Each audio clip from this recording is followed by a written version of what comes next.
If they sense you're beta, they will become violently angry. This beta is trying to kill me by putting his inferior genetic material into her and infecting her with a beta parasite that for 9 months is going to be sucking the bone marrow out of her, slither out, and then become like this malformed disgrace to her ancestors that she then has to raise, and her life is now over. There's 2 things that you have to know if you're going to be successful in social interactions, particularly if you're introducing yourself to new people. 2 axes. The first is a vertical vibe expansion. When I say vertical, I mean it doesn't move it forward. It's like a non-goal-oriented conversation that's simply designed to create a good emotional feeling. Remember, when you're out there, everybody's bored. Everybody out there is bored. So you got to give them something different to talk about. Give them something different to talk about, because the second they can figure out what it is, they will tune out. Like, oh, this. Like some dude, hey, how's your night? No. I know what this is. Nope. Hey, I like your shirt. I like your thing. What's up? What's up? You know, if you want to give them something different and you just want to still say what's up, instead of that, go, what the fuck is up? Even that little the fuck, they're like, huh? It's like what Tony Robbins might call a pattern interrupt, where they're like, oh, that's different. And then I'm like, boom. And I'll just keep, like I'm at school back home. Like I'll just be, it's called the $1 million mouthpiece, right? Where you just have this ability to talk, and never shut up. My face, my voice, when I say my voice, I'm adding in different, you can even hear right now, I'm adding in different tonalities. I'm changing the rhythm. I'm changing the pitch. I'm changing the speed. I'm changing the volume to give it a sort of interesting, mellifluous sort of aspect to it that's a little bit more compelling than this sort of, I wouldn't say most people are monotone, but they speak in certain ruts that are very just kind of boring. If you ever been on like a Zoom call for work and the one guy comes on, you're like, oh, this fucking guy, dude. And he's like, so I wanted to talk about the report, and then we're going to go into from quarter 1. And we're da-da-da-da-da-da, and it's kind of like da-da-da-da, da-da-da-da, da-da-da-da, da-da-da-da. When you're saying, well, how do I get a more expressive face? How do I get a more expressive voice? Understand, the face, the voice, and the body all have intuitive understandings of how to express these things, right?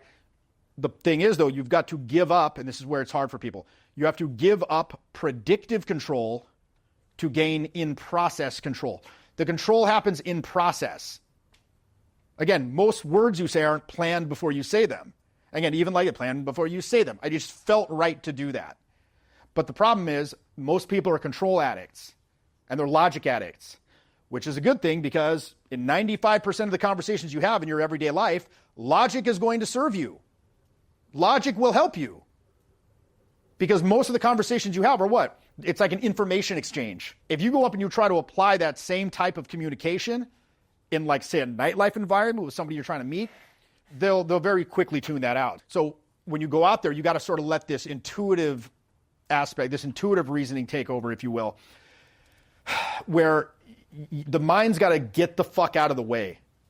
And I'm a blurter. So whatever they say to me, I will use that as sort of a seed for my intuitive process, which is an unconscious or a subconscious process that's running all the time. Intuition can work with information that's not consciously available to you. So again, they can say something, and my intuition will sort through multiple constellations of memories and experiences, and will just blurt something. Something will just bubble up to say, and then I'll just say it. And I trust that my face, my voice, and my body language are what's going to make it interesting and compelling, not the content itself. When you're running out of things to say, it's basically the mind stepping in and taking too big of a role in your interactions. Now, for a lot of people, when they letting go of that, it's very difficult for them. And a lot of people, when they finally do let go and they allow that synergistic wisdom of the whole to take over, it's scary for them, because you feel like you've lost control. And in many ways you have, because the mind's not at that forefront anymore. You're just allowing it to happen. So again, that's number one. Can you create that vertical vibe that makes people look here? Look here. Don't look around. Don't look at your drink. Don't look at your friends. Don't look about the dancing. Don't listen to the music. Don't look at all these lights flashing around you in this environment. Because let's say, again, you're at a nightlife environment. it's very disassociative. There's a lot going on. So for them to stop all of that and be like, I need to look here, the RAS, slice through that selective focus, slice through that, become emotionally relevant so they pay attention to you, you got to come correct. You got to go in, boom, big emotional energy, keep fucking talking. That's another big thing. Keep fucking talking. You've all heard of KFC, Kentucky Fried Chicken? KFT, keep fucking talking. Keep fucking talking. Say it. Keep fucking talking. Yeah, keep fucking talking. Because most people, they'll just go up and be like, hey, da-da-da-da. And then they expect the person to be like, oh, da-da-da-da? Well, I'm so glad you asked. Let me suck your dick. And they just start sucking their dick, sucking a dick. Suck a dick. Like, no, that's not going to, let's be realistic. Here's the thing, too. You fucking know that that's not going to happen. But they do it anyway. Why do they do it anyway? Why? They don't know any better. Well, that's actually a good point. They're like, well, what do I do? They don't know what else to do. So that's a really good point. The possibility of being beaten up. Beaten up. Yes. If you say something funnier and cooler. Well, yeah, so possibly, yeah, the tall poppy gets cut. You know, if I stand out too much, I'll become a target for ridicule, possibly censure, possibly even get into some sort of confrontation. Yeah, that's all in the back of the mind. But again, the funny thing is, what you think is the more awkward approach is the less awkward approach. You're more likely to get the shit kicked out of you by saying, what's up, than actually going in and keeping fucking talking. Right? That's much more likely. If they sense you're beta, they will become violently angry in many cases. Now, I've seen this happen because I do these programs pretty much every fucking weekend for the past 2 decades. Some guy will go in and he says in a very sort of like, well, for lack of a better term, let's call it a pussy ass voice. He'll be like, hey, what's up? And they'll become like violently angry at him. Why? Why is that? Because basically, if a beta is going up and trying to approach, what that beta is trying to do, in effect, is kill her. This beta is trying to kill me. And so I'm going to become violently angry. Now, how is he going to kill her? By putting his inferior beta genetic material into her womb and infecting her with now a beta parasite that for 9 months is going to be sucking the bone marrow out of her fucking body to feed its beta existence. And then it's going to slither out and then become like this beta fucking malformed disgrace to her ancestors that she then has to raise for Lord knows how many years. And her life is now over. And because this beta had the fucking temerity to think he could speak to her. That's literally like on a evolutionary biology level what's happening. If I let this little fucking dork talk to me, it could ruin my fucking life. Something's telling them, life ruination imminent, life ruination imminent. Get away, violently extricate yourself from this situation. So again, that's why it's worse to go up. Anyway, long story short, you got to go up. You keep fucking talking. Okay, so that will make them stay and look. But remember, there's two sides of this equation. Number one, everybody's bored. Give them something different to talk about. Okay. Number two, now you've got to make it easy for them to go along with your proposal and not feel guilty or weird about it. So that's where an understanding of technique comes in. But again, if you cannot understand how to create a vibe with your face, voice, and body, and just riff using intuitive resources. So again, I can stand up here and I can talk to anyone about pretty much any topic indefinitely. I will never run out of it. I will never run out of things to say ever, because I allow. There's 2 ways that you can exercise intuition. Okay, number one, you can stay alive longer, meaning you can feed it soft data. It needs soft data. All right. What's a hyperbolic representation of intuition? If you ever see that movie with Brad Cooper, where he takes the pill and he's like, the fuck is that called? Right, Limitless. He takes the pill and now he has access to every memory he's ever seen, even in like a random setting, like where he looked at a book across the room, like type of thing. It's similar to that, where you're like, oh yeah, this, boom, boom, and shit just pops out of you endlessly. So the problem is most people don't trust intuition because there's so much of an emphasis in our society, our educational system, everything on intellect, logic, rote solutions to problems, right? That sort of gut feelings, hunches, instinct. that's not really emphasized. Someone in finance who works on Wall Street, yes, they have quants, they have analysis, they have all that stuff, those technical things, but they also got to rely on gossip, word on the street, rumors, hunches, things like that. So they're hopping back and forth between applied reasoning and intuitive energy, if you will. So you want to think of it as like two pipes feeding into the same faucet. So yes, I'm applying reasoning when I'm in set, like talking to somebody, because I'm like, okay, where am I in the interaction? What's the next step?